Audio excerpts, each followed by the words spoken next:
কৰিছোঁ। তাৰ মাজতে আটাইতকৈ গুৰুত্বপূৰ্ণ কথাটো হৈছে কি যে আমাৰ পৰম সন্মানীয় মুখ্যমন্ত্ৰী মহোদয় যিহেতু 2 তাৰিখে আমাৰ মহিলা উদ্যমিতা আঁচনিৰ যি ধন আবণ্টনৰ যিটো ব্যৱস্থা সেইটো কৰিবৰ কাৰণে আহিব ঠিক 12:30 বজাত। আৰু একেধৰণে মই এই কথাটো ক'বলৈ পাই ধন্য মানিছোঁ যে তেখেতক সেই সভাখনৰ কাৰণে আৰু আদৰিবৰ কাৰণে ৰাতিপুৱাৰ পৰা আমি প্ৰায় 9টা বজাতেই আমি জিলা প্ৰশাসনৰ সৈতে বহিছোঁ আৰু কোনটো ঠাইত হ'লে গোটেই সমষ্টিটোৰ মধ্যস্থানত আমি সেই অনুষ্ঠানটো পাতিব পাৰোঁ তাৰ কাৰণেও আমি ব্যৱস্থা এটা কৰি আছোঁ পুৱাৰ পৰা।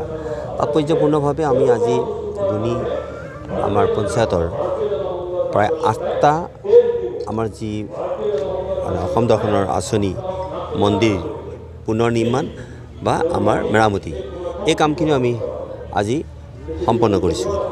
আৰু লগে লগে এই কথাটো আজি জনাবলৈ পাই আপোনালোকক ধন্য মানিছোঁ যে আজি আমাৰ নৱ ভাৰত নিৰ্মাতাৰ যিগৰাকী আমাৰ মুখ্য ব্যক্তি অটল বিহাৰী বাজপেয়ী ডাঙৰীয়া তেখেতৰ যি মানে আমাৰ মাৰ্গদৰ্শন নৱ ভাৰত নিৰ্মাণৰ যিটো মাৰ্গদৰ্শনেৰে আজি সমগ্ৰ ভাৰতবৰ্ষৰ যি নিৰ্মাণ কাৰ্য চলি আছে আজি বিশ্ব গুৰু হিচাপে প্ৰতিষ্ঠা কৰিবৰ কাৰণে যি নেকি প্ৰচেষ্টা চলি আছে এই প্ৰচেষ্টাৰ ফলস্বৰূপে আজি তেখেতৰ যিটো উপজা দিন স্মৰণ কৰিবৰ কাৰণে আজি আমাৰ এই দুনি মণ্ডলৰ সহযোগত ইয়াত আজি অনুষ্ঠানটো পতা হৈছে জয়ন্তী উৎসৱ।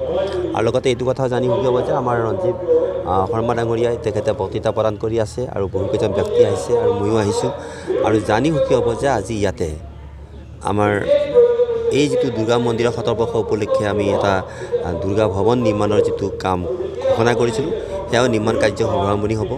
আৰু লগতে এই যিটো মঞ্চটো নিৰ্মাণ কাৰ্যৰো মানে মেৰামতি কামো সোনকালে আজি আৰম্ভ কৰিম। আৰু তাৎপৰ্যপূৰ্ণভাৱে ইয়াৰ চিপাঝাৰ যিটো নেকি আমাৰ সাহিত্য সভা ভৱনটো মানে পৰিত্যক্ত হৈ আছে সেইখিনিও আমি মেৰামতি কৰি পেলাই নৱৰূপত সেইটো উদ্ভাসিত কৰাৰ এটা মোৰ পৰিকল্পনা আছে। সেইখিনি কামো আজি শুভাৰম্ভণি কৰিম। ইয়াৰ পিছতে আমি সেইখিনি কাম কৰি আপোনালোকক মই কৈছোঁ যে আজি আমাৰ যিটো গুৰুত্বপূৰ্ণ কথা যে কালি জন্মদিনত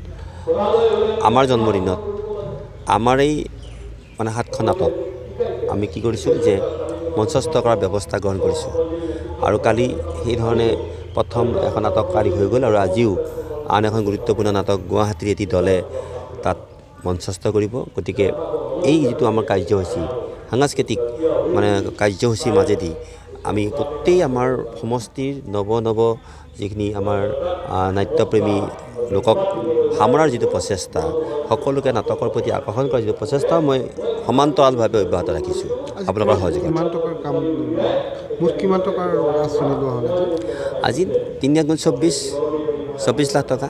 আকৌ এইদৰে যদি চাওঁ মানে প্ৰায় আমি 60 লাখ টকাৰ কামখিনি আজি আমি শুভাৰম্ভ কৰিম। অসম চৰকাৰৰ যশস্বী মুখ্যমন্ত্ৰী ডক্টৰ হিমন্ত বিশ্ব চৰকাৰৰ অসম দৰ্শন আঁচনিৰ জৰিয়তে পশ্চিম গভৰা আহতগুৰি হৰি মন্দিৰে 3 লাখ টকা অনুদান লাভ কৰিবৰ কাৰণে সক্ষম হৈছোঁ। এই 3 লাখ টকা আমি মন্দিৰৰ আন্তঃগাঁথনি নিৰ্মাণত ব্যৱহাৰ কৰিম। গতিকে এনেধৰণৰ আন্তঃগাঁথনি নিৰ্মাণৰ ক্ষেত্ৰত আমি গম পাইছোঁ যে গোটেই অসমতেই তেখেতে এনেধৰণৰ আঁচনি ৰূপায়ণ কৰি আছে। গতিকে সেইলৈ আমাৰ এই অনুদান পোৱাৰ ক্ষেত্ৰত বিশেষকৈ আমাৰ চিপাঝাৰ সমষ্টিৰ সন্মানীয় বিধায়ক ডক্টৰ পৰমানন্দ ৰাজবংশীদেৱৰ অৰিহণা আছে। আমি এই মন্দিৰত অনুদান লাভ কৰাৰ ক্ষেত্ৰত তেখেতৰ যথেষ্ট অৰিহণা আছে আৰু সেইলৈ তেখেতক আমি হৰি মন্দিৰৰ তৰফৰ পৰা তেখেতৰ লগতে তেখেতৰ চৰকাৰলৈ আমি অশেষ ধন্যবাদ জ্ঞাপন কৰিছোঁ।